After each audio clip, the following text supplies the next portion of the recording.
Big Boss season 8 lady tiger ఈరోజు మనతో ఉన్నారు. ఇప్పుడు సెకండ్ వచ్చిన పర్సన్ కి థర్డ్ వచ్చిన పర్సన్ కి నాకు తేడా ఏం లేదు. బిగ్ బాస్ సీజన్ లో ఎక్స్పీరియన్స్ ఉంది. ఆ ఎక్స్పీరియన్స్ వల్ల ఇక్కడ ప్రేరణ చాలా తెలివిగా మైండ్ గేమ్ ఆడింది. ఇన్ఫాక్ట్ నేను మైండ్ గేమ్ ఆడుంటే హౌస్ లో ఎవరైనా నూడుదల పర్సన్ ఉన్నారంటే అది ప్రేరణ. నేను నోరు జారుతున్నా లేకపోతే ఈమె ఏంటి ఇంత హార్ష్గా ఉంది అంటే మీరు అలా ఆడకండి, నన్ను ట్రిగర్ చేయకండి. సిగ్గు లేదా పక్క రాక్షసి ఏదో ఒక వర్డ్ వదిలేదు. ఈ వర్డ్స్ అన్ని ఎందుకు?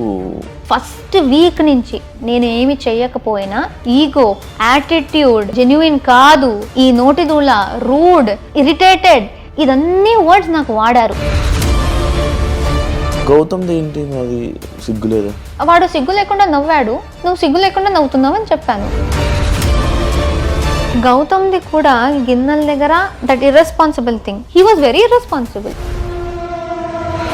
స్టేజ్ మీద మీరు వెళ్ళేటప్పుడు రష్మిక మీ ఫ్రెండ్ అని చెప్పి చెప్పడం జరిగింది.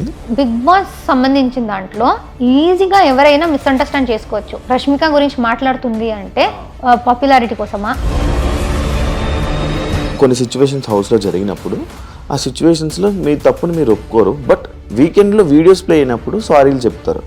ఎవరు స్టార్ట్ చేశారో, వాళ్ళు దేనికి స్టార్ట్ చేశారు, ఎవరిని సపోర్ట్ చేయడానికి స్టార్ట్ చేశారు అని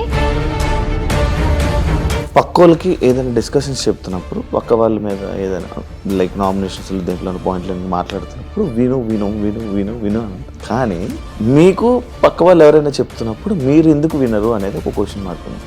I'm not talking to you, please don't interrupt అని చాలా రూడ్గా మాట్లాడింది. నేను నీతో బాగా మాట్లాడాను కదా, నువ్వు ఎందుకు అంత రూడ్గా మాట్లాడావు, వై డిడ్ యు